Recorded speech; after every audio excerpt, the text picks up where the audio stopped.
Part 3, Ulysses. Next lines. I cannot rest from travel. I will drink life to the lees. All times I have enjoyed greatly, have suffered greatly, both with those that loved me and alone, on shore and when through the scudding drifts the rainy Hades vexed the dim sea.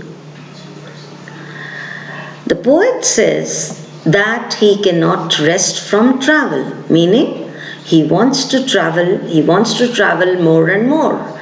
And he wants to drink life to the least, to the end. He wants to enjoy life. He wants to experience everything that life can offer.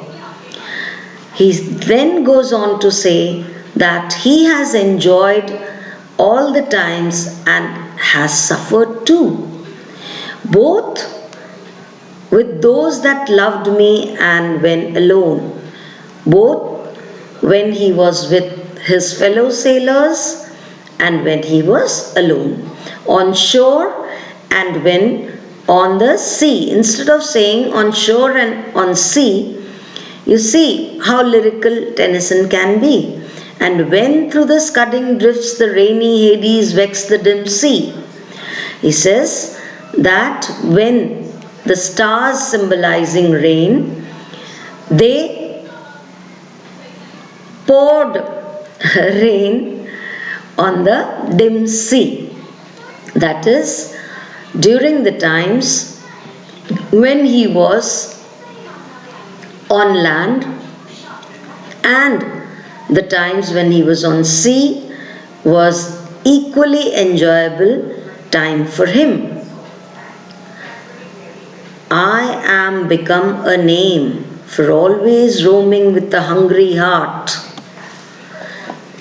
Much have I seen and known, cities of men and manners, climates, councils, governments, myself not the least, but honored of them all.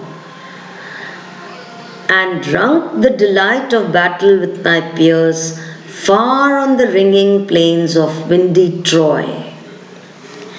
He then says,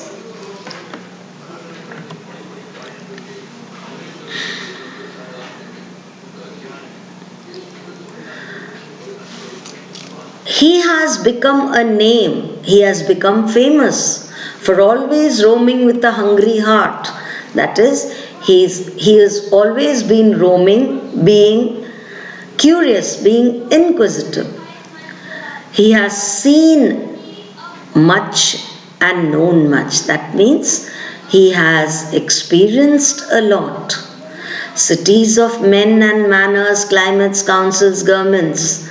He has met people of different cities, manners, climates, councils, governments, and he is honored everywhere. He has been loved and honored. He has also drunk the delight of battles with his peers.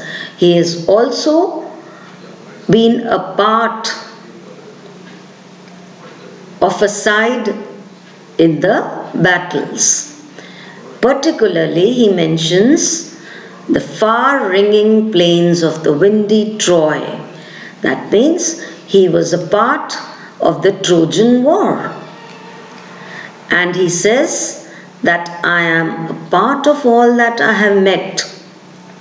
Yet all experience is an arc wherethrough gleams that untravelled world whose margin fades forever and forever when I move. He says that he has become a part of all that he has experienced.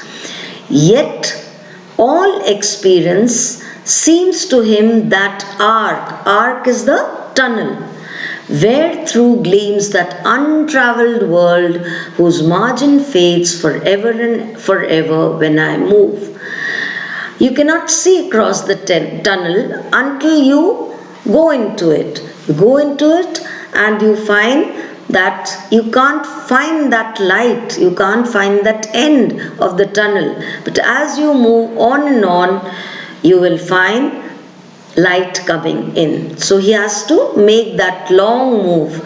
All his experience still seems to him like a tunnel, the margin of which keeps on fading, and he is still unable to come out of it.